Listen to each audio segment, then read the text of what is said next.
Welcome to another episode of Noah Knows, the science of health and fitness. I am your bearded bullshit buster and swally scientist Kakarot of the Super Saiyan race. And today what we're going to be talking about is how fast food can actually be healthy for you.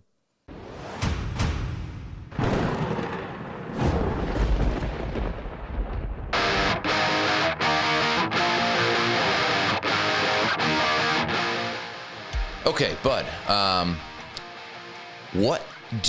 What's the first thing that comes to mind when you think about fast food? Before we get there, 2 Dragon Ball Z shirts in a row, huh? Yeah. For the people that are watching, or I should say for the people that are listening, yes, I'm wearing Dragon Ball Z shirts. Fast food. Of course, 2 all-beef patties, special sauce, lettuce, cheese, pickles, onions on a sesame seed bun. Wow. Yeah. Okay. Oh, the Big Mac. The GOAT. Oh, yeah.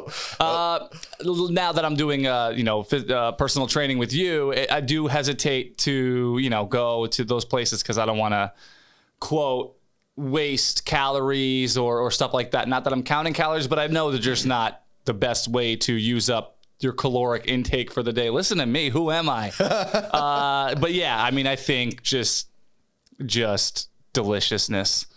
Oh my gosh. Especially when you deprive yourself of it for a while. So like Big Mac, that's your go-to, or is that just beaten into your head? I'm a big chicken sandwich guy. That's usually my go-to if I'm eating fast food regularly. But if I can only have it or only want to have it once in a while, Big Mac all day. Okay, so in terms of chicken, for me, hands down, spicy chicken sandwich from Wendy's. Mm-hmm. Do you agree? Yes, that's the number 7, I think, right? Oh, I have no idea. this man knows his fast food.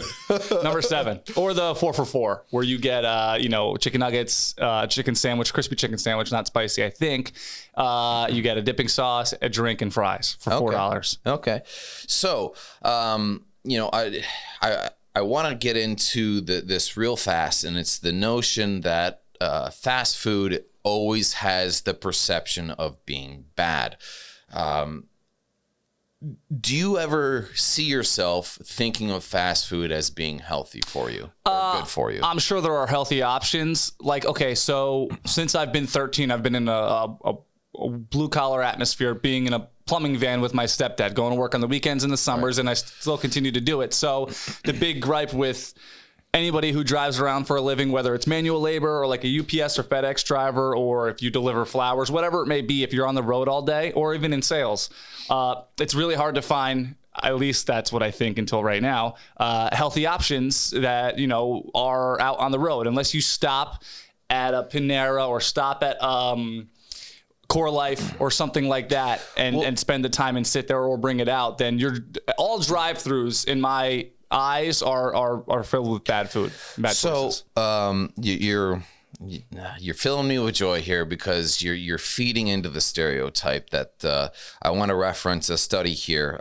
It is called the Overeating at Major Restaurant Chains Observational Study on Energy Content of Main Meals. Rolls off the tongue. Yeah. it's man, that's got a ring to it, eh? Yeah. But you said unless you're going to like a sit down like Panera or Core Life and stuff like that, and that's the misconception that a lot of people have. You think, oh, fast food is good or bad for you.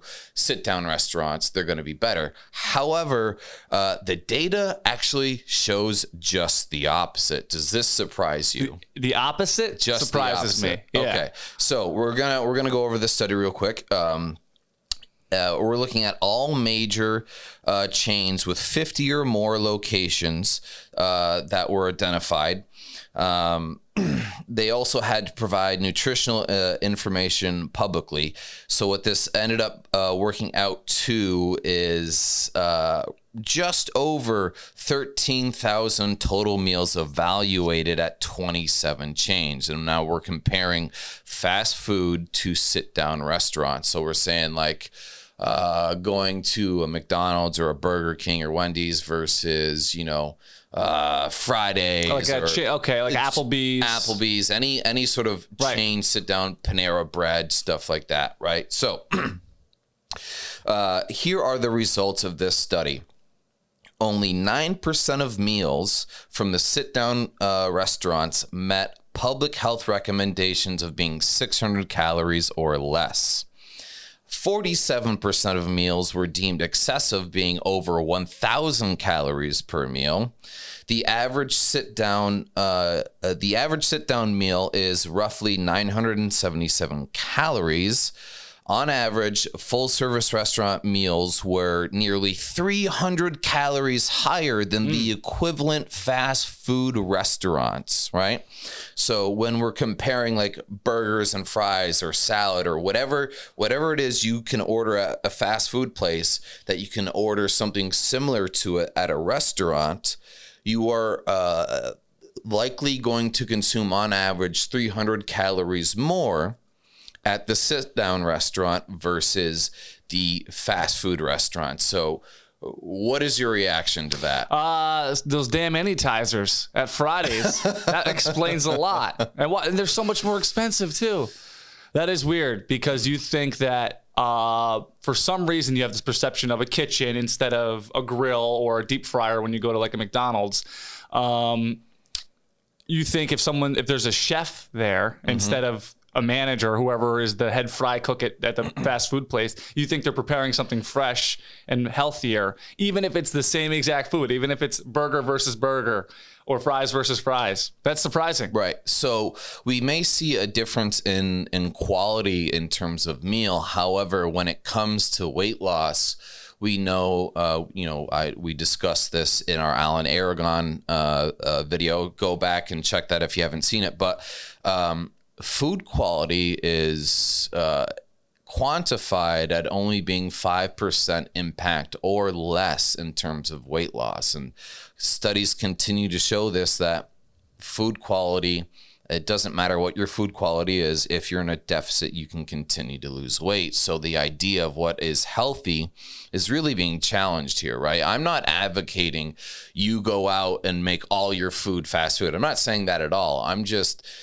presenting observational data here to make you more mindful, where you may not feel nearly as guilty for going to fast food. Again, please, just because you can eat whatever you want to sustain weight loss and become healthier for it, doesn't mean that you should. We should still strive for whole, balanced nutrition sources, right? But we really have to look at the data here, and fast food isn't nearly as bad as what people perceive it to be. And if we're talking calorie per calorie here, it's a better decision for you to go to a fast food chain than a sit down, comparatively speaking, in terms of, if you have 2,000 calories in your day and you need a meal, it may be the better option for you to go to Burger King than, say, Uno's or something like that.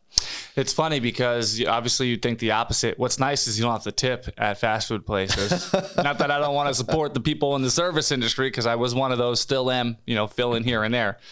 But do you think that all people are going to hear when they see this study or hear this show that, hey, I could eat more fast food now?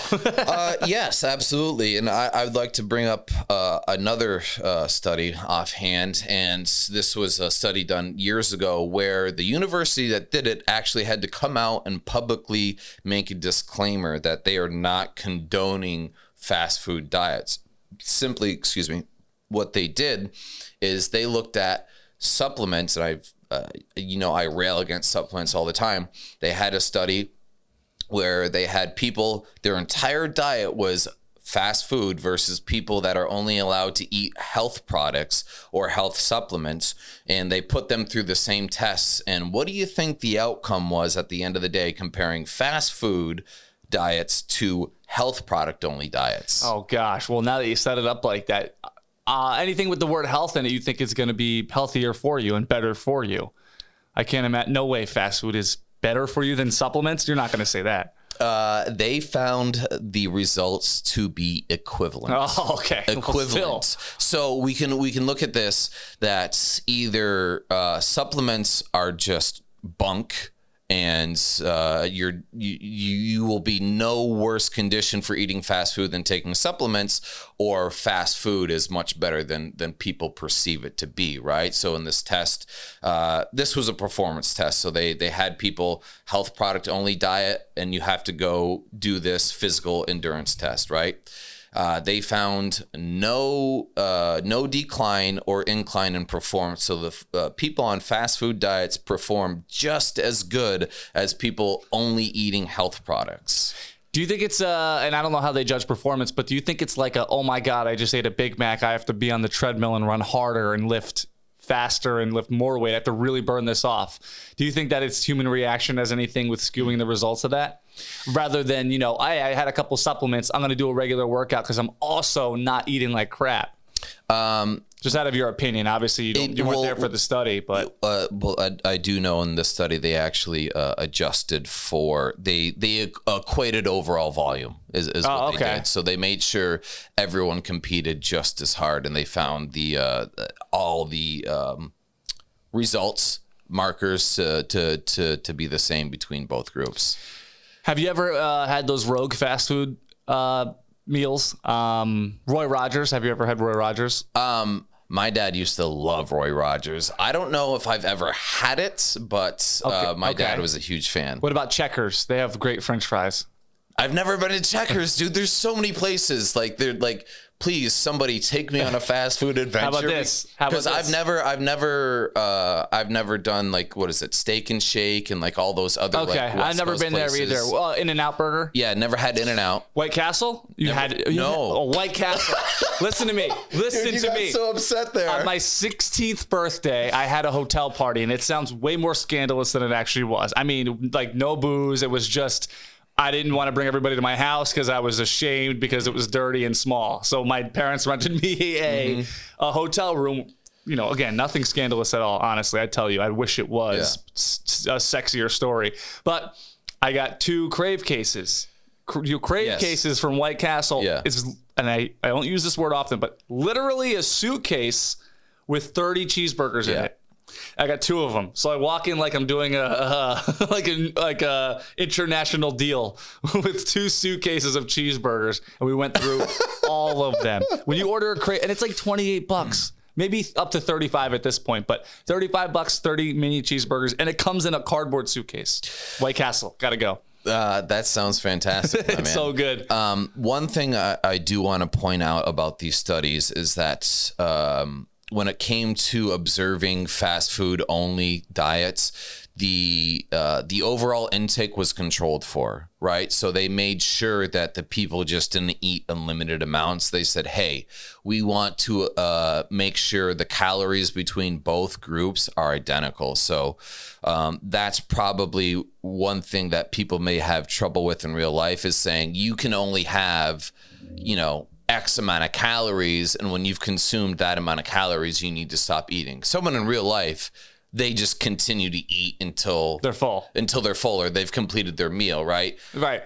So that is one of the caveats of the study, that they said, okay, you can have all fast food and only fast food, but only up to this amount, and you have to stop eating, right? So are you going to have that self-control in real life? And the next point I'd like to make is, let me remind everyone that Mr. Phelps won, 8 gold medals in the Olympics, and he ate an entire large pizza every single fucking night. And then, what is it?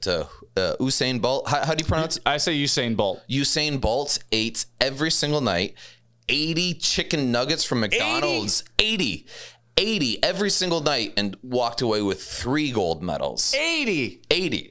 Right? So again, let's challenge our perception of health. And again, I'm not advocating fast food. I'm just simply saying, you're advocating paying Olympians money so they could afford something besides pizza and chicken nuggets. Yes, absolutely. Absolutely. Those gold medals don't pay the bills, do right, they? Exactly. We got to get these athletes that are entertaining the entire world a better paycheck so they could buy something besides fast food. But this goes back and coincides with the other study I referenced, where they found no diminishing results by consuming fast food over health products, right? We see 2 elite athletes that consumed way more than the average person in terms of fast food. And if you saw a person eating that much on a regular, you'd be like, oh, that's disgusting. That's so unhealthy. But these people dominated their fields by eating fast food every single day. While the rest of the world just dominates eating fast food. Yes, absolutely. Absolutely. Guys, so let us know. Big Mac, Baconator, or the Whopper? What's your favorite? Spicy chicken nuggets? They're back. Let us know what you love. We'll see you on the next one. Thank you so much for being here, guys. We love you.